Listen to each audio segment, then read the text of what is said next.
All right, folks, so most people are asking a question, maybe in their head, maybe not out loud, but the question is asked 100%. And the question is, how am I going to survive this?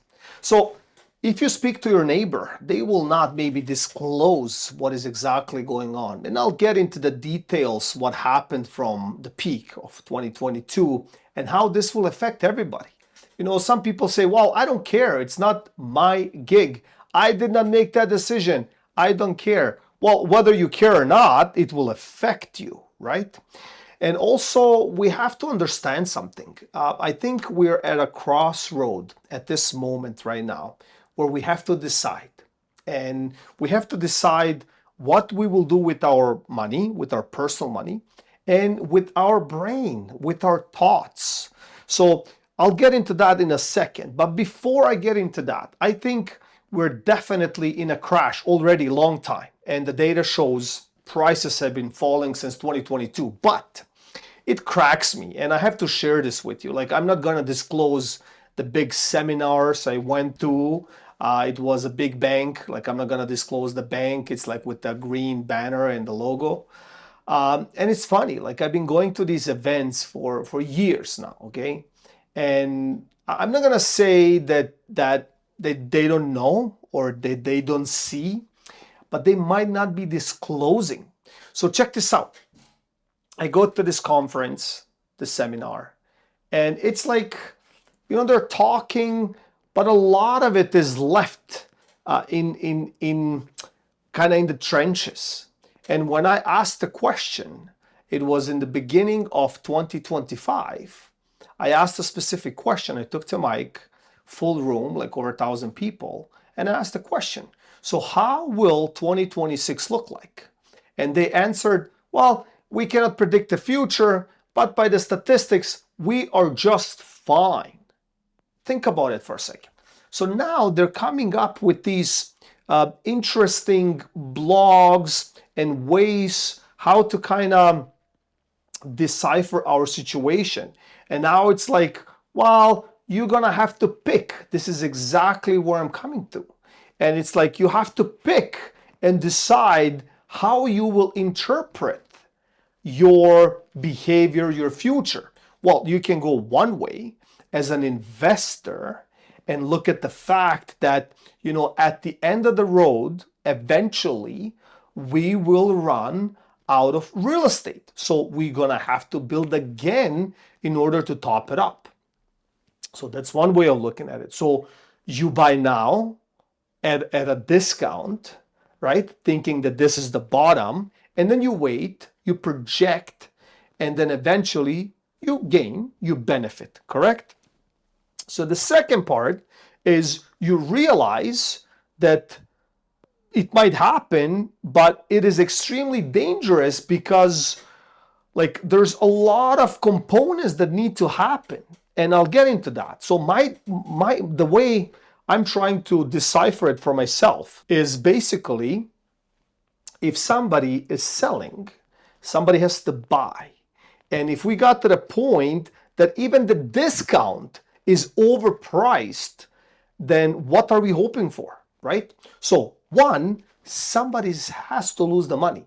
They have to lose the money. So 2022, those people, 20% off, 30% off.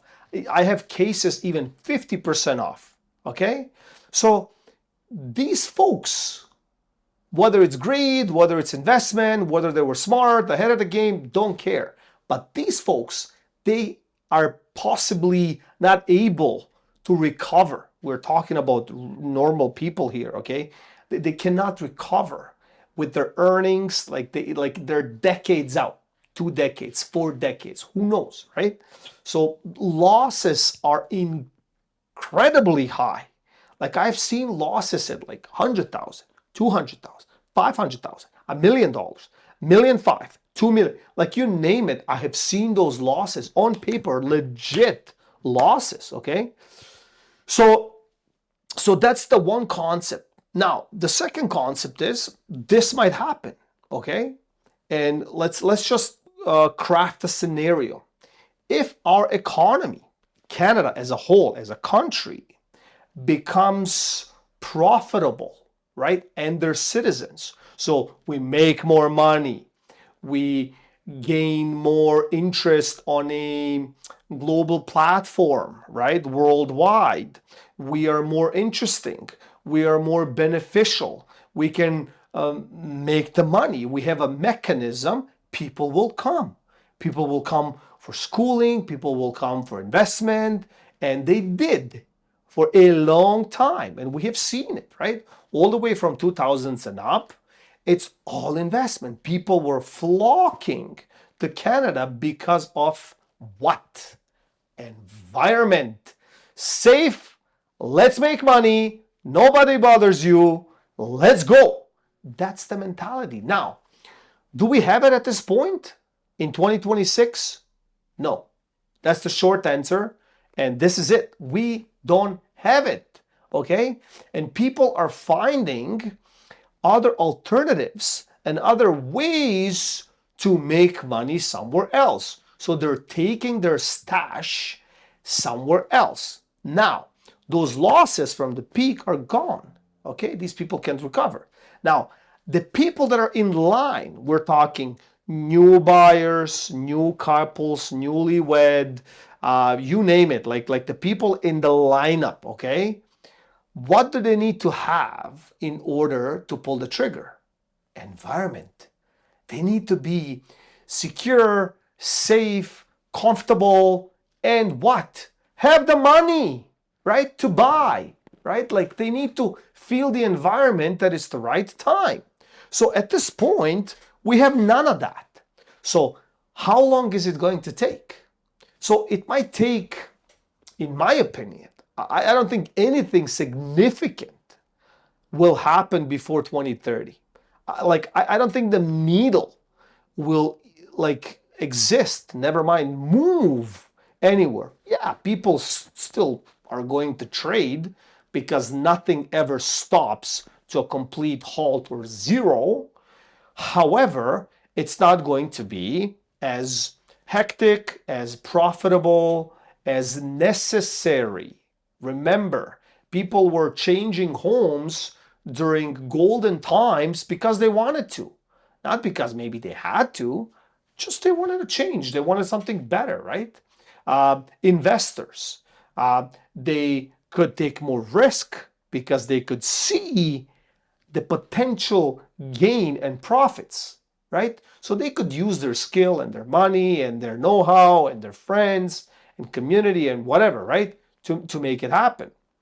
Now, let's look at realtors and mortgage brokers, all right? So we touched on those a little bit. So at one point in Toronto GTA, we had over 70,000 agents. Think about it for a second. I have no idea how many mortgage brokers, bank brokers, but I'm sure it's similar, if not the same equivalency. However, at one point, some of these folks made a lot of money. Yeah, they paid a lot of taxes, different brackets. Let's not get into that.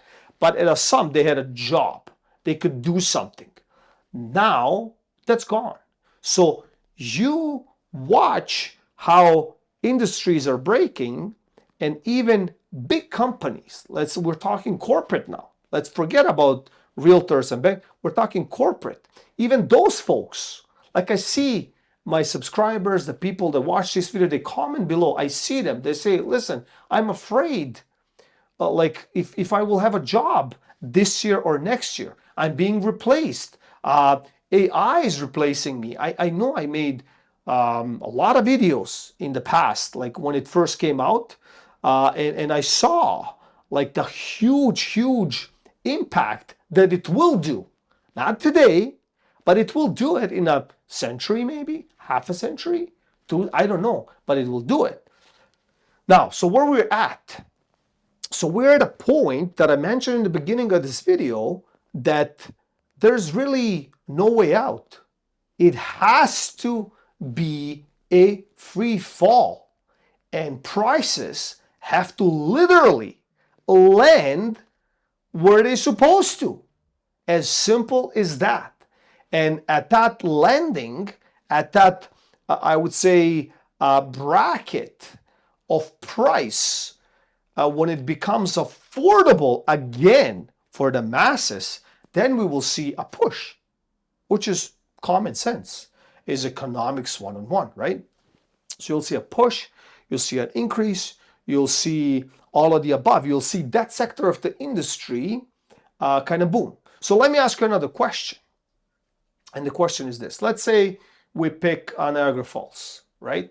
So a cookie cutter house, let's say over 2,000 square feet, at a peak used to be 1.2, $1.3 million, 1.1, depending on the layout and all that stuff.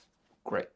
Now it's somewhere between $700,000 and $800,000, depending obviously on the layout and the perks and all of that stuff, right?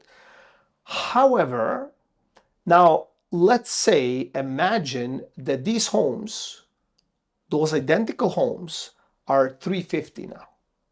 It's priced at $350,000. I think we would have definitely people moving to Niagara Falls and buying these properties at $350,000. Why? You're asking the question. Well, because they can afford it,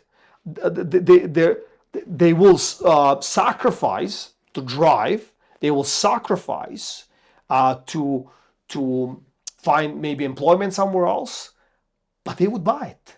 Think about it. And that's how it used to be. Like, we're forgetting.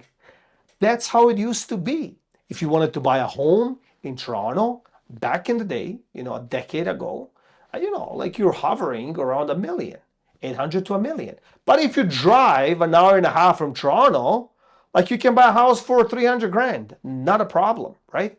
So at one point, even these suburbs got into a price point that is not sustainable.